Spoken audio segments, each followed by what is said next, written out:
वैसे guys I hope you are doing well. ये Veer welcome to stable family. तो कैसे हो दोस्तों, मैं आशा करता हूँ शानदार तरीके से आप लोग अपनी लाइफ को एंजॉय कर रहे हो, अपनी सेहत, फैमिली और पढ़ाई का ध्यान काफी अच्छे से रख रहे हो।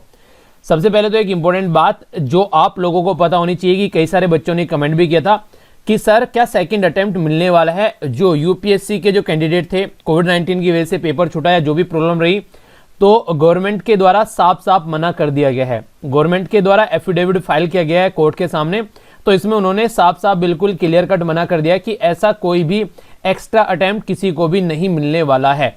तो जिसके मन में ये था कि हो सकता है कि कोई अटेम्प्ट मिलेगा, तो वो सारी अब चीजें आप लोगों के सामने हैं। तो आगे देखते हैं अब कोर्ट इसको कैसे लेता है। अभी यहाँ पर गवर्नमेंट ने अपना एफिडेविट फाइल किया है, अभी इसके ऊपर कोर्ट इसको कैसे लेके चलता है, तो वो चीजें आप लोगों को आगे देखने को मिलने वाली है। तो फिलहाल जो है ये बिल्कुल क्लैरिटी रख के चलिएगा माइंड में कि गवर्नमेंट क्या बोल रही है, ठीक है। और मैक्सिमम चीजें जहां तक देखने को मिल रही है वो यही सारी चीजें एक्सेप्ट की जाएंगी जो यहाँ पर गवर्नमेंट ने बोली है, ठीक है। तो ये एक छोटी सी बात थी जो आप लोगों को पता होनी चाहिए। आज है सैटरडे और काफी कुछ शानदार डिस्कस करेंगे। कुछ इंपॉर्टेंट न्यूज भी मैंने डाली है एक्स्ट्रा जो कि आप लोगों को पता होनी चाहिए। और माइक की आवाज हो सकता है आप लोगों को थोड़ी सी चेंज आ रही हो, क्योंकि जहां से मैं रिकॉर्ड करता हूं मैं थोड़ा वहां से बाहर हूं अभी, तो इसकी वजह से दिक्कत देखने को मिल रही है। और इसी की वजह से इंटरनेट की भी थोड़ी प्रॉब्लम रहेगी, तो वीडियो भी हल्का सा आप लोगों को लेट देखने को मिलेगी।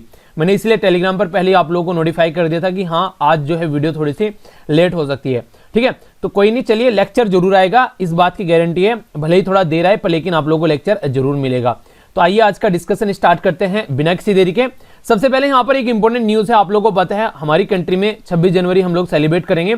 तो 26 जनवरी जो सेलिब्रेट करेंगे उसमें कुछ डिफरेंट अगर हो तो उससे क्वेश्चन बनने के चांसेस होते हैं। अगर वैसे सेलिब्रेट करें जैसे पहले सेलिब्रेट की थी, वैसे ही सारा काम चल रहा है जैसे पहले चल रहा था, तो फिर कोई बात नहीं है। पर लेकिन अगर कुछ थोड़ा सा डिफरेंट हो जाए तो उससे क्वेश्चन आप लोगों के एग्जाम में बन सकते हैं। अब की बार एक काफी इंटरेस्टिंग चीज जो डिफरेंट होने जा रही है उसके ऊपर मैं आप लोगों का थोड़ा सा एक नजर डालना चाहूंगा। यहाँ पर बात की जा रही है 1971 की वॉर के बारे में। ये वही वॉर है जिसमें बांग्लादेश का जन्म हुआ था, बोला था ना कि बांग्लादेश पैदा हुआ है, तो उसी के बारे में बात की जा रही है। तो आखिर ये हमसे कैसे रिलेटेड हो गया? अब की बार हमसे इसलिए रिलेटेड हो गया क्योंकि आप लोगों को पता है कि इस वॉर में हमारी कंट्री में उस टाइम पर जो प्राइम मिनिस्टर थी इंदिरा गांधी जी, उनके द्वारा काफी बड़ा रोल प्ले किया गया था। बांग्लादेश की काफी ज्यादा हेल्प की गई थी ताकि बांग्लादेश जो है वो पाकिस्तान के चुंगल से छूट सके। अगर मैं आप लोगों को ये सारी चीज थोड़ा सा मैप में दिखाना चाहूं, ये हो गया पाकिस्तान, इसको बोलते थे वेस्ट पाकिस्तान। ये हो गया बांग्लादेश, इसको बोलते थे ईस्ट पाकिस्तान। पर लेकिन जैसे यहाँ पर ये 1971 में अलग बना तो इसको बोल दिया गया यहाँ पर पाकिस्तान और इसको बोला गया बांग्लादेश। पहले ये था वेस्ट पाकिस्तान और यहाँ पर बांग्लादेश था ईस्ट पाकिस्तान, पर लेकिन आगे चलकर यहाँ पर नाम चेंज हो गया। तो ये जो वॉर चली ये काफी एक डिसीजन मेकिंग वॉर थी जिसमें यहाँ पर बांग्लादेश एक नई कंट्री बन गया।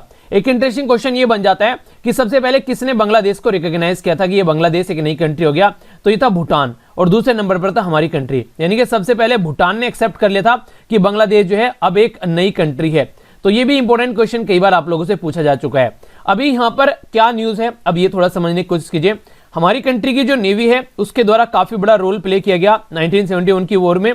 तो अब की बार हमारी कंट्री की जो झांकी है नेवी की साइड से, वो यहाँ पर इस वॉर से रिलेटेड भी कुछ चीजें दिखाने की कोशिश कर रहे हैं कि हाँ किस तरीके से इन्होंने रोल प्ले किया है। और खासकर इंटरेस्टिंग चीज ये है कि आप लोग देख रहे हैं कि 50 साल पूरे हो चुके हैं इसको। 1971 में ये वॉर हुई थी, अब हम लोग कहां खड़े हैं? हम लोग खड़े हैं 2021 में। तो इसलिए 50 साल पूरे हो चुके हैं। तो यहां से भी आप लोग थोड़ा सा अंदाजा ये रखिएगा कि एग्जाम में आप लोगों के लिए क्वेश्चन बन सकता है, ठीक है। तो ये इंटरेस्टिंग है क्योंकि जैसे मैंने आप लोगों को बताया था, जैसे अभी हम लोगों ने डिस्कस भी किया था कि आज ही के दिन हमारी कंट्री में जो सुभाष चंद्र बोस जी की बर्थ एनिवर्सरी सेलिब्रेट की जा रही है। तो कौन से नंबर की बर्थ एनिवर्सरी है? मॉर्निंग में मैंने आप लोगों को पढ़ाया था, तो एक तो ये क्वेश्चन बताइए, और उनकी बर्थ एनिवर्सरी को किस डे के रूप में हम लोग सेलिब्रेट करते हैं, तो ये भी आप लोगों को बताना है।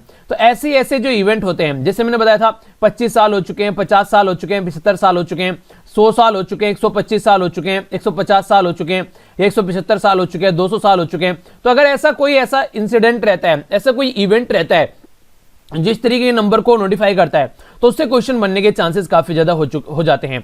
तो जैसे कि बांग्लादेश की वॉर जो है वो 50 साल पूरे कर चुकी है, तो इससे आप लोग ये क्वेश्चन एक्सपेक्ट आप लोग कर सकते हैं, ठीक है। तो ये याद रखिएगा। यहाँ पर जो 1971 की वॉर थी, जो बांग्लादेश की लिबरेशन वॉर के नाम से भी जानते हैं, यानी कि बांग्लादेश को तो आजादी मिली एक तरीके से, पाकिस्तान के चुंगल में था, सारा अच्छा काम यहाँ पर देखने को मिलता था, पाकिस्तान यहाँ से रेवेन्यू निकाल कर ले जाता था। तो इसलिए यहाँ पर ये इसको जो नाम दिया गया ये है स्वर्णिम विजय वर्ष, ठीक है। तो स्वर्णिम विजय वर्ष का नाम इसका दिया गया है। ये भी आप लोगों के लिए इंपॉर्टेंट इंपॉर्टेंट क्वेश्चन बन सकता है, ठीक है। इसी के साथ में हमारी कंट्री में जो 26 जनवरी में अब की बार बांग्लादेश की साइड से यहां पर ट्राई सर्विस यानी कि एयरफोर्स, आर्मी और नेवी इनकी साइड से एक पार्ट लेगा हमारी कंट्री में राजपथ पर। तो ये एक इंटरेस्टिंग बात है, जो परेड होगी उसमें बांग्लादेश अब की बार पार्टिसिपेट करेगा। 50 साल पूरे हो गए उनकी आजादी के, इसको एक तरीके से रिप्रेजेंट करने के लिए। हमारी कंट्री की साइड से भी अगर बात की जाए तो कई सारी चीजें आप लोगों को देखने को मिलेगी। जैसे कराची पर जब अटैक किया गया था, मिसाइल दागी गई थी, तो उस टाइम पर यहां पर ऑपरेशन त्राइदंत, ठीक है, और इसी के साथ में ऑपरेशन पैथन, तो ये दो ऑपरेशन भी यहां पर दिखाने की कोशिश की जाएगी। तो अगर आप लोगों से कोई पूछे कि ये दो ऑपरेशन किससे रिलेटेड थे, तो ये बांग्लादेश की वॉर से रिलेटेड थे, जो कि 1971 में आप लोगों को देखने को मिली। तो ये इंपॉर्टेंट न्यूज है जो कि डायरेक्ट आप लोगों से क्वेश्चन की फॉर्म में एग्जाम में पूछी जा सकती है। कोई कंफ्यूजन माइंड में इससे रिलेटेड नहीं होना चाहिए, ठीक है। तो पूरा डिटेल में मैंने आप लोगों को बता दिया। आइए अब आगे बढ़ते हैं। ये जो न्यूज़ है थोड़ा बिहार वालों के लिए, थोड़ा सा ओवरव्यू आप लोगों को दे देता हूं। बिहार वाले थोड़ा सा अपने आप को थोड़ा सा देखकर कमेंट कीजिएगा आगे से। अगर आप लोग कहीं पर भी सोशल मीडिया हैंडल पर कोई कमेंट कर रहे हैं किसी भी तरीके से, अपनी राज्य के बारे में बात की जा रही है, अगर आप लोग यहां पर गवर्नमेंट को क्रिटिसाइज करते हैं, यानी कि गवर्नमेंट के बारे में कुछ उल्टा सीधा लिखते हैं, अगर यहां पर जो ऑफिशियल के बारे में या फिर जो आप लोग के मेंबर ऑफ पार्लियामेंट या फिर मेंबर ऑफ लेजिस्लेटिव असेंबली के बारे में कुछ लिखते हैं, तो बिहार के अंदर जो साइबर क्राइम लॉ है उसके हिसाब से आप लोगों को इसका खामियाजा भुगतना पड़ सकता है। तो यहां पर ये काफी ज्यादा एक लॉ, अभी यहां पर एक रूल लेकर आए गए हैं इनके द्वारा, जिसके चलते टाइट करने की कोशिश की जा रही है इन सब चीजों को। तो यहां पर ये काफी इंटरेस्टिंग है, देखिए आगे चलकर क्या चीजें देखने को मिलती है। अभी फिलहाल तो यही है कि जो आप लोग हल्का सा आइडिया रखेगा, कहीं पर भी कोई भी कमेंट करना है, कुछ भी बोलना है किसी के बारे में, तो थोड़ा सा देख चलिएगा चीजों को, ठीक है। तो देखिए अब क्या क्या होता है, चीजें आगे देखते हैं क्या क्या चीजें देखने को मिलेगी। नेक्स्ट ये मैंने आप लोगों को बता दिया, सेंटर ने साफ साफ मना कर दिया है, सेंटर एग्री नहीं हुआ। सेंटर ने बोला कि कोई भी यहां पर जो अटेम्प्ट एक्स्ट्रा नहीं दिया जाएगा। तो यहां पर ये जो इन्फॉर्मेशन देखने को मिली, तो ये अपियर हुए जो यहां पर बेसिकली जस्टिस AM खानविलकर के सामने। कौन हुए यहां पर? ये SV राजू। SV राजू कौन है? Additional solicitor general. इनके द्वारा बोला गया कि इस तरीके से चीजें जो है गवर्नमेंट अनविलिंग है एक्स्ट्रा अटेम्प्ट देने के लिए। तो गवर्नमेंट जो है वो आप लोग एक्स्ट्रा अटेम्प्ट देने के लिए तैयार नहीं है, तो इसलिए ये सारी चीजें यहां पर देखने को मिली। तो एक मोटा सा आइडिया आप लोग रख सकते हैं। आइए अब आर्टिकल के ऊपर कुछ यहां पर नजर डालते हैं, क्या क्या बातें यहां पर डिस्कस की जा रही है। ये यहां पर हमारी कंट्री में जो सेंसस अभी आएगा उसी के बारे में बात की जा रही है, और अलग से कास्ट का जो सेंसस है उसको भी फोकस देने की बात की जा रही है। तो इंपॉर्टेंट आर्टिकल है, इसके ऊपर हम लोग नजर डालेंगे क्या क्या बातें की जा रही है। तो अच्छे से यहां पर समझेंगे। जो प्रोटेस्ट चल रहा है किसानों के बीच में और जो गवर्नमेंट के बीच में किसान लोगों को लेकर, उसके बारे में बात की जा रही है।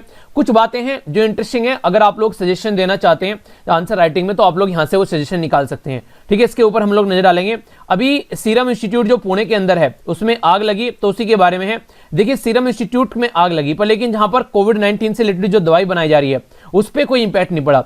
तो पर फिर भी एक तरीके से ये कहीं ना कहीं सोचने वाली बात है कि एक ऐसा इंस्टीट्यूट जो वर्ल्ड में सबसे बड़ा कोविड-19 की दवाई बनाने वाला इंस्टीट्यूट है, अगर जरा सी भी वहां पर कोई खबर होती है, ऑल ओवर वर्ल्ड में हमारी जो एक तरीके से देखने का जो नजरिया है, हमारी कंट्री को लोगों का नजरिया चेंज होता हुआ नजर आएगा कि हम लोग इस तरीके की चीजों में सिक्योरिटी प्रोवाइड नहीं करा पाते हैं। तो कई सारी ऐसी चीजें हैं कि जो ग्लोबल इंपोर्टेंस के इंस्टीट्यूशन है, कम से कम वहां पर चीजें ध्यान रखनी चाहिए, ठीक है। फिर से डोनाल्ड ट्रंप के बारे में बात की जा रही है, क्या क्या चीजें हैं, क्या क्या कंडीशन देखने को मिली उनकी पॉलिटिक्स के बारे में, तो ये हमारे काम का नहीं है। यहां पर सैटरडे है, सैटरडे को ग्राउंड जीरो आता है, और ग्राउंड जीरो जो बताता है वो ये बताता है पर्टिकुलर एरिया के बारे में क्या क्या चीजें चल रही हैं। तो केरला के अंदर यहां पर बर्ड फ्लू के बारे में बताया जा रहा है। तो बहुत सारी जो बर्ड हैं उनको आप लोगों को पता है अभी काफी लार्ज स्केल पर उनको मारा जा रहा है, उनको खत्म किया जा रहा है, ताकि ये बीमारी जो है आगे न बढ़े। काफी लार्ज स्केल पर सिचुएशन को देखते हुए ये चीजें समझी जा रही है, ठीक है। तो ये सारी बेसिक जो चीजें हैं पर्टिकुलर एरिया के बारे में रहती हैं, एग्जैक्ट कि वहां पर क्या क्या कंडीशन चल रही है, ठीक है। बाकी लेक्चर की पीडीएफ आप लोग टेलीग्राम से जाकर डाउनलोड कर लेना, आज तक की सारी पीडीएफ इकट्ठी आप लोगों को यहां पर मिल जाएगी, ठीक है। आइए अब आगे बढ़ते हैं, नेक्स्ट आर्टिकल के ऊपर नजर डालते हैं, थोड़ा सा डिटेल में यहां पर देखेंगे क्या बातें की जा रही है। सबसे पहला जो आर्टिकल यहां पर बात की जा रही है सीरम इंस्टीट्यूट के बारे में। जो सीरम इंस्टीट्यूट में भी आग लगी, तो ये जो जीरो टॉलरेंस होना चाहिए अगर कोई ऐसा इंस्टीट्यूशन हमारी कंट्री में, उसकी सेफ्टी के बारे में हम लोग को सोचना चाहिए। तो क्या क्या बातें देखने को मिली, कुछ इंपॉर्टेंट क्वेश्चन भी आप लोग यहां पर बन सकते हैं, वो मैं बताऊंगा। जैसे कि यहां पर आप लोग पहले इसको देखिए, आप लोगों से पूछा जा सकता है कोवैक्स क्या है यहां पर। ये तो ये कोवैक्स क्या है, डायरेक्ट क्वेश्चन आप लोगों से बन जाएगा। तो बताइए आप लोग क्या है कोवैक्स, आप लोगों ने सुना इसके बारे में? सुना तो जरूर होगा अगर पीआईबी वाली वीडियो देखते हैं, नैनो मैगजीन में डिटेल में मैंने आप लोगों को पढ़ाया था। जो कोविड-19 वैक्सीन ग्लोबल एक्सेस फैसिलिटी, तो रिवीजन करते रहिए वरना चीजें भूल जाओगे, ठीक है। क्या नाम है इसका? इसका नाम है कोविड-19 कोविड-19 वैक्सीन ग्लोबल एक्सेस फैसिलिटी, यानी कि कोविड-19 की जो वैक्सीन है ये ग्लोबल लेवल पर लोगों को एक्सेस होना चाहिए ताकि लोग जो है इसको यूज कर सकें। मतलब कि एक्सेस का मतलब क्या होता है, आप लोगों को बोला जाए कि हमारी कंट्री में जो गेहूं है वो फुल मात्रा में है, पर लेकिन अगर कोई बंदा जो है वो रह रहा है जम्मू एंड कश्मीर के अंदर और गेहूं है तमिलनाडु के अंदर, तो क्या यहां पर इसको एक्सेस हो पाएगा? भाई कंट्री के अंदर तो पूरा भरपूर मात्रा में गेहूं है पर लेकिन एक्सेस नहीं हो पा रहा है। पहला होता चाहिए एक्सेस, यानी कि मिलना चाहिए लोगों को, यानी कि लेक्चर है मैंने सारे लेक्चर प्राइवेट करके डाल रखे हैं या फिर सारे लेक्चर जो है मैंने मेंबर ओनली लेक्चर कर दिए। इसका मतलब ये लेक्चर तो अवेलेबल है चैनल के ऊपर पर लेकिन सबको अवेलेबल नहीं है। तो इसका मतलब क्या हो गया, ये इसका मतलब हो गया कि ये एक तरीके से अवेलेबिलिटी काफी कम करा दी है लेक्चर की, कि हाँ भैया सीरियस कैंडिडेट को बस दिखाया जाएगा, ठीक है। तो उस तरीके से आप लोग समझ सकते हैं। तो क्या हो गया, अवेलेबल तो है पर लेकिन एक्सेसिबल नहीं है। दूसरी बात इंटरेस्टिंग है, यहां पर उसके ऊपर मैंने चार्ज रख दिया कि लेक्चर देखने का जो कॉस्ट है वो 50,000 रुपए हो गया। तो इसका मतलब क्या हो गया, इसका मतलब ये हो गया कि अब वो लिमिटेड लोग ही उसको ले पाएंगे, वो सब तक नहीं पहुंच पाएगा, ठीक है। तो इसका मतलब क्या हो गया, इसका मतलब है कि अवेलेबल भी है पर लेकिन एक्सेसिबल भी है पर लेकिन अफोर्डेबल नहीं है, ठीक है। तो ये बोल सकते हैं। और अगर मैं बोलूं कि एक लेक्चर जो होगा वो 1 रुपए का होगा, ठीक है, या फिर एक लेक्चर जो होंगे वो सारे फ्री में होंगे, तो ये हो गया बिल्कुल ऐसे गेहूं दिए जा रहे हैं ना 1 रुपए पर किलो के हिसाब से, 2 रुपए पर किलो के हिसाब से, 3 रुपए पर केजी के हिसाब से गेहूं चावल दाल ये सब चीजें दी जा रही हैं। तो इसका मतलब क्या है, अवेलेबल भी है उस पर्टिकुलर एरिया में और एक्सेसिबल भी है और अफोर्डेबल भी है। तो ये तीनों जो ए होते हैं ये होना जरूरी है। तो इसलिए बोला गया कि एक्सेसिबिलिटी होनी चाहिए दवाई की ताकि सबको मिल सके। ऐसा नहीं है कि जिनके पास में पैसा है बस उन्हीं को दवाई मिलेगी, बहुत सारे लोग ऐसे हैं जिनके पास में पैसा नहीं होगा, तो उनका क्या करोगे। तो इसी के चलते जो 3 ये ऑर्गेनाइजेशन है, एक तो है GAVI गावी, एक है यहां पर coalition for epidemic preparedness innovation CEPI और तीसरा है WHO। इनके द्वारा यहां पर ये स्टार्ट किया गया, जिसके चलते इनके द्वारा बोला गया कि भाई साहब ये दवाई जो है सबको मिलनी चाहिए, तो उसके ऊपर फोकस किया जाए। एम क्या रखा गया, इसका एम ये रखा गया कि जो डेवलपमेंट और जो मैन्युफैक्चरिंग है जो कोविड-19 वैक्सीन का, ये यहां पर काफी इंपॉर्टेंट है और यहां पर ये फेयर और एक फेयर और इक्विटेबल एक्सेस होना चाहिए, यानी कि सबको मिलना चाहिए। यार ऐसा नहीं है कि जिसके पास है पैसा है उसको मिल जाएगा बाकी को नहीं मिलेगा।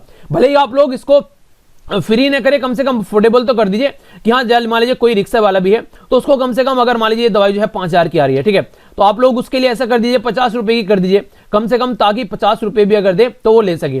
अगर कोशिश करो तो अगर हो सके, अगर आप लोगों को लगता है कि हाँ काम चल जाए तो फ्री में प्रोवाइड करा दो कम से कम कुछ सेक्शन को सोसाइटी के, जो लगता है कि एक ठीक ठाक सेक्शन है सोसाइटी का, उससे आप लोग पैसा ले लो दवाई का, पर लेकिन दूसरे सेक्शन को आप लोग वो प्रोवाइड करा दो। इनकम टैक्स भी तो ऐसे होता है, जितना गरीब इंसान है उतना कम टैक्स रहता है और बाकी बहुत अगर एक थ्रेशोल्ड से नीचे आ जाता है तो टैक्स पे करने की जरूरत नहीं है। जितना अमीर इंसान है उतना ज्यादा टैक्स पे करना पड़ेगा। तो इनडायरेक्ट वे में बोला जाए तो क्या हो रहा है, तो अमीरों से पैसा लेकर गरीबों में डिस्ट्रीब्यूट किया जा रहा है, ऐसा आप लोग बोल सकते हैं। तो इनडायरेक्ट वे बोल तो जो रॉबिनहुड अप्रोच है वो यहां पर फॉलो की जाती है, यानी कि जो पैसा देने लायक है उनसे पैसा लिया जाता है और जो देने लायक नहीं है उनको यहां पर प्रोवाइड कराया जाता है। वो अलग बात है कि टैक्स की चोरी वो भी करते हैं जो पैसा देने लायक है, तो ये काफी गलत चीजें देखने को मिलती है, क्योंकि हमारी कंट्री में ये जो कंडीशन है काफी खराब देखने को मिलती है, जिसकी वजह से जो हमारी कंट्री में जो टैक्स पेयर है वो काफी कम है एज कम्पेयर टू अगर डेवलप कंट्री के अंदर आप लोग जाओगे। हमारी यहाँ पर चोरी करना काफी ज्यादा एक नॉर्मल बन गया है, यानी कि जो चीज अफोर्ड कर सकता है ना वो भी ये सोचता है कि उसको फ्री में मिल जाए, बाकी उसको ये नहीं पता कि इससे देश का ही नुकसान है, किस तरीके से जो चीजें अवेलेबल हो पाएंगी। तो एक तरीके से जो अफोर्ड कर सकता है उसको कम से कम अपने आप चीजें लेनी चाहिए, इससे वरना दिक्कत देखने को मिलती है फिर कंट्री के अंदर, अगर इस तरीके से भी हम लोग चोरी करने बैठ जाएंगे तो ये सारी चीजें थोड़ी अंडरस्टैंड करनी पड़ेगी। तो इसी के चलते यहाँ पर डेवलपमेंट और मैन्युफैक्चरिंग होगी, पैसा तो लगेगा दवाई में। अब ये सोचिए सीरम इंस्टीट्यूट में आग लगी, 5 लोगों की जान चलेगी, अब 5 लोगों की तो जान चलेगी और दुनिया भर के लोग और काम कर रहे हैं। अगर फ्री में प्रोवाइड कराया जाएगा सबको यहाँ पर, तो कब तक यहाँ पर ये गवर्नमेंट इसको झेल पाएगी, कब तक इसको सारे काम कर पाएंगे। तो कम से कम जो पैसा देने लायक इंसान है वो कम से कम पे करे और बाकी जो अफोर्ड करने लायक नहीं है उनको ये अफोर्डेबल या फिर बिल्कुल सस्ते रेट में या फिर फ्री में उनको प्रोवाइड कराया जाए। तो इस तरीके से समझने की कोशिश कीजिए। तो इसी के बारे में बात की जा रही है। आज की डेट में जो इंस्टीट्यूट है अगर इसमें आग लगती है तो हमारी कंट्री की रेपुटेशन के लिए काफी ज्यादा गलत है, क्योंकि ये एक ऐसा इंस्टीट्यूट है जो ग्लोबल पर सबसे ज्यादा लार्ज स्केल पर दवाइयां प्रोवाइड करा रहा है। अच्छी बात यहां पर क्या है, अच्छी बात यहां पर यह है कि इन्होंने जैसे कि 5 लोगों की जान चली गई है तो कम से कम उनके लिए फैसिलिटी प्रोवाइड कराई है ताकि उनको कुछ कॉम्पनसेशन दिया जा सके। इसी के साथ में जो सीरम इंस्टीट्यूट ऑफ इंडिया है इसमें जो आग लगी है वो कोविड-19 की जो फैसिलिटी थी उससे थोड़ी दूर है, यानी कि उस पर इंपैक्ट नहीं पड़ रहा है। ऑक्सफोर्ड एस्ट्राजेनेका की जो कोविशील्ड जो कोविड-19 की जो वैक्सीन है वो यहां पर बनाई जा रही है। याद रखिएगा यहां पर ऑक्सफोर्ड एस्ट्राजेनेका की जो कोविशील्ड कोविड-19 वैक्सीन को यहां पर बनाया जा रहा है और इसी के चलते जो यहाँ पर ये दवाई है ऑल ओवर वर्ल्ड में डिस्ट्रीब्यूट की जा रही है। 5 वर्कर की जो जान चली गई, इसी के साथ में काफी सारे एक्सपेंसिव जो इक्विपमेंट थे वो भी डिस्ट्रॉय हो गए। तो नुकसान तो हुआ, ऐसी बात नहीं है कि नुकसान नहीं हुआ है। जैसे आप लोग यहाँ पर देखते हैं, ये इसी की पिक्चर है, तो इतना सारा धुआं उठ रहा है तो कुछ तो जलाई होगा यहाँ पर, तो इस तरीके से अंडरस्टैंड कर सकते हैं। इसी के साथ में अगर बात करें, जो world biggest vaccine manufacturing company है, तो इंटरनेशनल ये इंस्टीट्यूशन ऐसा है कि जो ग्लोबल लेवल पर भी इसकी इंपॉर्टेंस बढ़ गई है। अगर ऐसे इंसान को या फिर ऐसे इंस्टीट्यूशन को आप लोग इस तरीके से इग्नोर करते हैं तो ये सोचने वाली बात होगी। इसी के बाद में बात करें तो several hundreds of million dose यहाँ पर कोविशील्ड के ये अलग अलग कंट्री के लिए हम लोग बना रहे हैं। तो इस तरीके से अगर आग लगती है तो कहीं ना कहीं उनको भी सोचने के लिए मजबूर होना पड़ेगा, क्या सही कंट्री को हम लोगों ने कॉन्ट्रैक्ट दिया है या किसी और कंट्री को देना चाहिए था। जैसे आप लोगों को याद होगा, एप्पल की मैन्युफैक्चरिंग एक फैक्ट्री में तोड़फोड़ की गई वर्कर के द्वारा, ऑल ओवर वर्ल्ड में हमारी बेइज्जती हो गई कि इनके बस की नहीं है ये इस तरीके से चीजों को देखकर चलना। तो कहने का मतलब ये से कंट्री की रेपुटेशन खराब होती है, हमारी कंट्री के ऊपर लोगों के ट्रस्ट जो होते हैं वो कहीं ना कहीं कम होने लगते हैं अगर ऐसी एक्टिविटी यहां पर देखने को मिलती है। तो मैं ऐसे ही गूगल पर कुछ सर्च कर रहा था तो मुझे काफी इंटरेस्टिंग कार्टून मिल गया देखकर। यहाँ पर ये कार्टून में क्या दिखाने की कोशिश की जा रही है, अगर किसान को यहाँ पर गवर्नमेंट जो है वो एक तरीके से धक्का मारने की कोशिश करेगी या लात मारने की कोशिश करेगी या उसको साइड करने की कोशिश करेगी तो इनडायरेक्ट वे में गवर्नमेंट खुद भी डूबेगी। तो ये दिखाने की कोशिश की जा रही है यहाँ पर, अगर जैसे किसान हटता है यहाँ पर तो किसान ने ही गवर्नमेंट को थाम रखा है, ये समझाने की कोशिश की गई है। तो काफी बड़ा मैसेज यहाँ पर दिया जा रहा है, क्योंकि किसान ही है हमारी कंट्री में क्या ऑल ओवर वर्ल्ड में जो खेतों में जो इस तरीके से अनाज वगैरह उगाते हैं, सारी चीजें खाने पीने की जो हम लोग को मिलती है वो किसानों की वजह से ही पॉसिबल हो पाती है। तो उनको कम से कम अगर इस तरीके से हम लोग लेकर चलेंगे तो बुरी कंडीशन देखने को मिलेगी। तो राइटर यहाँ पर एक तरीके से ऐसा ऐसे लिख रहे हैं, वो ऐसे नहीं सॉरी ऐसा आर्टिकल यहाँ पर लिख रहे हैं। ऐसे भी है, आपका आज का ऐसे भी मिलेगा आप लोगों को, ठीक है, तो वो भी आप लोगों को अच्छे से लिख रहे हैं क्योंकि सैटरडे है आज। तो ऐसा आर्टिकल यहाँ पर जो गवर्नमेंट के लिए यहाँ पर और फार्मर के लिए लिखा जा रहा है, जिससे बोला जा रहा है कि सुप्रीम कोर्ट को बीच में से हट जाना चाहिए। सुप्रीम कोर्ट क्या है यहाँ पर, सुप्रीम कोर्ट में एक तरीके से कबाब में हड्डी है, गवर्नमेंट और फार्मर को मिलकर काम करना चाहिए और उसी से एक सोल्यूशन निकल कर आएगा। तो ये सही तरीका नहीं है, सुप्रीम कोर्ट इंटरफियर कर रहा है। गवर्नमेंट के द्वारा जो बोला गया 18 महीने तक हम लोग इनको इंप्लीमेंट नहीं करेंगे, तो ये एक अच्छा डिसीजन है अकॉर्डिंग टू राइटर। उनके द्वारा ये बोला जा रहा है कि कम से कम सुलह की ओर बढ़ता हुआ एक कदम आप लोग ये बोल सकते हैं, वरना अगर गवर्नमेंट भी अपने उस पर रेडी रहती और किसान भी अपने उस पर रेडी रहते तो सही चीजें नहीं चलती। पर फार्मर ने रिजेक्ट कर दिया है ये ऑफर, ये थोड़ा सोचने वाला है, क्योंकि फार्मर को भी थोड़ा सा कुछ ना कुछ सोचकर समझने का चलना पड़ेगा। ऐसा नहीं है कि सारी चीजें जो है वो बिल्कुल उस तरीके से बोलकर चलना कि नहीं करेंगे चाहे कुछ भी हो जाए। तो फार्मर क्या बोल रहे हैं, वो बोल रहे हैं इनको बिल्कुल हटाओ। तो बिल्कुल हटा देना लॉ को, वो कितने हद तक सही है, जबकि संविधान के हिसाब से अगर लॉ पास किए जा रहे हैं तो सुप्रीम कोर्ट इसमें बाद में देखेगा। पहले अभी आप लोग देखिए कि इसको हटाना कितना हद तक सही है और क्या कोई बैलेंस का कोई मिडपाथ नहीं निकल सकता है। तो उसके बारे में राइटर यहां पर बोल रहे हैं। राइटर बेसिकली यही बोल रहे हैं कि एक मिडपाथ लेकर भी तो हम लोग चल सकते हैं। तो यहां पर दूसरा किसानों की क्या मांग है, मिनिमम सपोर्ट प्राइस के लिए उन्होंने बोला है कि कम से कम इतना तो मिलना ही चाहिए, यानी कि अपने खेतों में जो फसल किसान उगाते हैं तो उनको इतना तो मिलना ही चाहिए ताकि उनकी लागत निकल जाए और थोड़ा बहुत प्रॉफिट हो जाए, वरना किसानों का मतलब ही क्या रह गया, उनकी अगर मेहनत भी वहां से न निकले तो ये दो फिक्स होनी चाहिए। यानी कि इसको हटाओ और यहां पर ये लीगल करो, इसको यानी कि लॉ के थ्रू इंप्लीमेंट करो मिनिमम सपोर्ट प्राइस को। गवर्नमेंट ने भी रिफ्यूज कर दिया यहां पर इन डिमांड को मानने से, तो गवर्नमेंट ने भी मना कर दिया। तो यहां पर अब देखने वाली बात यह है कि कैसे आगे चीजें चलेगी। यानी कि एक तरीके से आप लोग बोल सकते हैं हमारी कंट्री में एग्रीकल्चर में जो रिफॉर्म है ना वो काफी लंबे समय से करने की कोशिश की जा रही है, पर लेकिन अब भी अप टू द मार्क हम लोग अपनी कंट्री में जो एग्रीकल्चर को सुधारने की कोशिश कर रहे हैं, खेतीबाड़ी को, वो हम लोग सुधार नहीं पाए हैं। तो इसी के चलते यहाँ पर अगर बात करें, जो यहाँ पर सेंटर भी कहीं ना कहीं कॉम्बिनेशन देखने को मिल रहा है, जहां पर एक तो तरीके से चीजों को समझने की कोशिश नहीं की जा रही है, अज्ञानता देखने को मिल रही है, असंवेदनशीलता देखने को मिल रही है, और इससे और जो है चीजें बढ़ने वाली है, भड़कने वाली है। अगर दोनों साइड से किसी ने भी यहाँ पर अपनी बात से हटने की कोशिश नहीं की तो फिर ये माहौल काफी ज्यादा बिगड़ता हुआ नजर आएगा। इंडियन एग्रीकल्चर के सेक्टर के बारे में अगर आप लोग बात करते हैं तो इंडियन जो एग्रीकल्चर सेक्टर है वो काफी लंबे समय से रिफॉर्म में यहां पर मांग रहा है, पर लेकिन अगर डिस्प्यूट में चीजें पड़ी रही, लड़ाई में चीजें पड़ी रही, तो लड़ाई में ना तो किसानों का भला होने वाला है और ना ही सेंट्रल गवर्नमेंट का भला होने वाला है। तो इसलिए एक मिडपाथ कोई ऐसा निकाल कर चले कि दोनों के हाथ में एक तरीके से सॉल्यूशन का एक पिटारा खुलता हुआ नजर आए, वरना अगर ऐसे चलती रही तो इसका कोई सॉल्यूशन नहीं निकलेगा। ऑलरेडी यहां पर महीनों हो चुके हैं किसान वहां पर जो बॉर्डर पर अपनी जो जीवन को कैसे तैसे काट रहे हैं, तो ये सही तरीका नहीं है।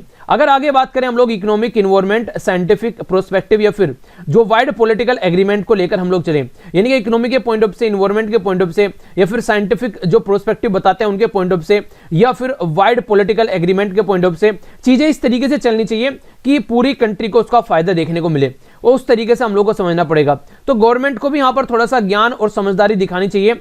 एक तरीके से गवर्नमेंट अगर कंसल्टेशन प्रोसीजर अगर ढंग से स्टार्ट नहीं करेगी, एक बैलेंस बनाकर नहीं चलेगी, तो फिर प्रॉब्लम और ज्यादा यहां पर देखने को मिलेगी। आज के डेट में अगर बात करें, किसानों को भी थोड़ा सा अपनी साइड से कुछ ढील बरतनी पड़ेगी। किसान भी बिल्कुल पकड़कर बैठ गए कि भैया ऐसा होगा तो हम लोग ऐसा करेंगे, वरना हम लोग बातें नहीं मानेंगे। तो ये सॉल्यूशन निकालने का तरीका नहीं होता है। यानी कि कहने का मतलब ये है, उन्हीं कहते हैं कि दोनों साइड से काम चलता है, दोनों एक हाथ से ताली नहीं बजेगी, दोनों हाथ आप लोग को आगे लाने पड़ेंगे अगर आप लोग रियलिटी में चाहते हैं कि आप लोगों को ताली बजानी है। ये चीजें आप लोग को अंडरस्टैंड करनी पड़ेगी। अगर ये चीजें आप लोग अंडरस्टैंड नहीं कर पा रहे हैं तो अभी यहां पर महीनों से डेडलॉक चल रहा है, और महीने निकल जाएंगे, डेडलॉक चलता रहेगा, तो कब तक आप लोग इनको इस तरीके से कंट्रोल कर पाओगे। तो यहां पर दोनों को मिलकर काम करना चाहिए। एक और इंपॉर्टेंट बात यहां पर यह बोली गई है, अगर देखें यहां पर जो गवर्नमेंट है वो कहीं ना कहीं एक तरीके से अपनी जो भूमिका और अपना अधिकार को एक्सेप्ट कर पाएगी अगर वो किसानों का ट्रस्ट यहां पर गेन कर लेती है। किसानों का जो ट्रस्ट है या फिर जो जनता के अंदर जो ट्रस्ट है वो यहां पर इनको गेन करना पड़ेगा, क्योंकि ट्रस्ट जो है वो गवर्नमेंट खोती हुई नजर आ रही है पिछले कुछ टाइम से। अगर आप लोग देखिए तो इसके चलते यहां पर जो काम अभी किया गया है रिसेंटली गवर्नमेंट के द्वारा, उसमें से कुछ ऐसे काम है जो ठीक है, कुछ ऐसे काम है जो गवर्नमेंट ने गलत किए हैं। जैसे यहां पर जो किसानों के जो लीडर हैं उनको हरास करने की कोशिश की गई।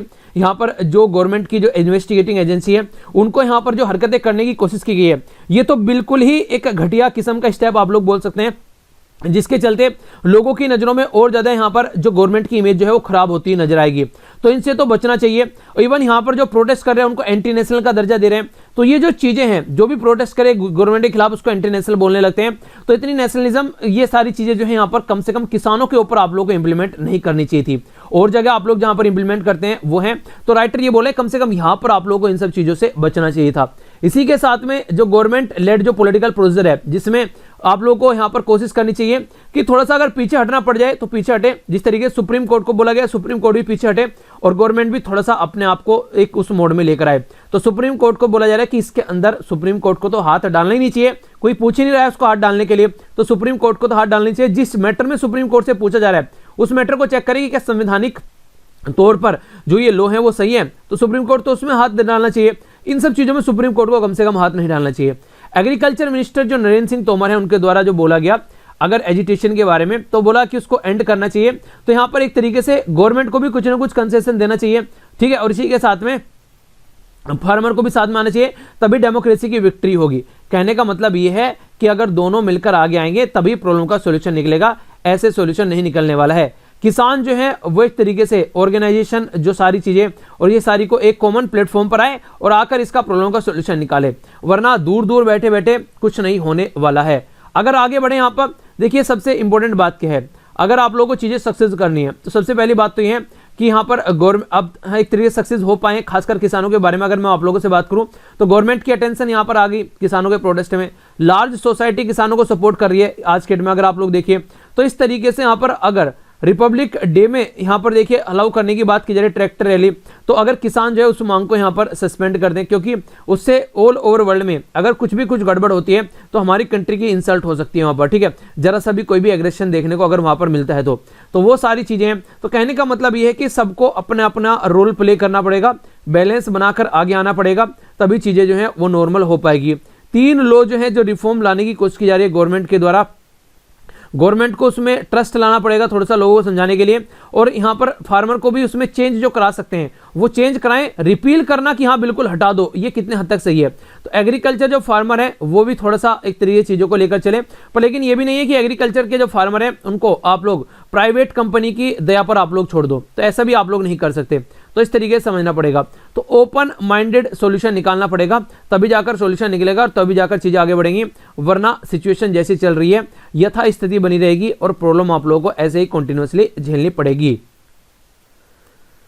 कास्ट सेंसस के बारे में हमारी कंट्री में बात की जा रही है। कास्ट सेंसस में आगे बढ़ने से पहले आप लोगों को समझना पड़ेगा कि हमारी कंट्री में सेंसस के बारे में अगर बात करें, जिसको हिंदी में जनगणना आप लोग बोलते हैं, उसके बारे में समझना पड़ेगा।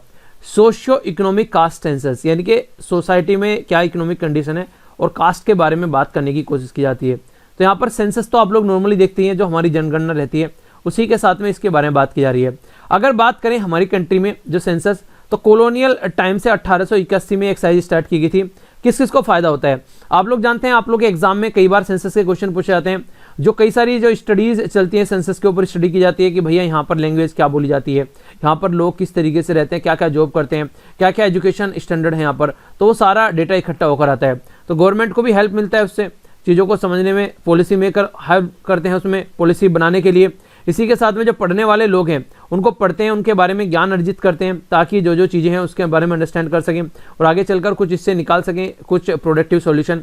इसी के साथ में जो इंडियन पॉपुलेशन है उसके बारे में बात की जा रही है। हमारे जैसे लोग भी इनके बारे में पढ़ते हैं। आज कुछ ऐसे बच्चे हैं जो एग्जाम देने जाते हैं तो वो उनसे क्वेश्चन पूछे जाते हैं, तो एग्जामिनर क्वेश्चन बनाते हुए नजर आते हैं। और इसी के साथ में अगर पता रहता है कहाँ पर क्या क्या चीज़ें हैं तो हम लोग चीज़ों को अंडरस्टैंड कर पाएंगे कि ये चीज़ यहाँ पर ऐसे इंप्लीमेंट की जा सकती है और यहाँ पर ऐसे हो सकता है। यानी कि हमारे पास में चीज़ों को अंडरस्टैंड करने की क्षमता बढ़ जाती है अगर डेटा हमारे पास में आता है। तो यहाँ पर जो बात की जा रही है ये है यहाँ पर 1940s के बारे में। WMW ये थे जो है यहाँ पर सेंसस कमिश्नर थे इंडिया के। इनके द्वारा 1941 में कुछ बातें बोली गई।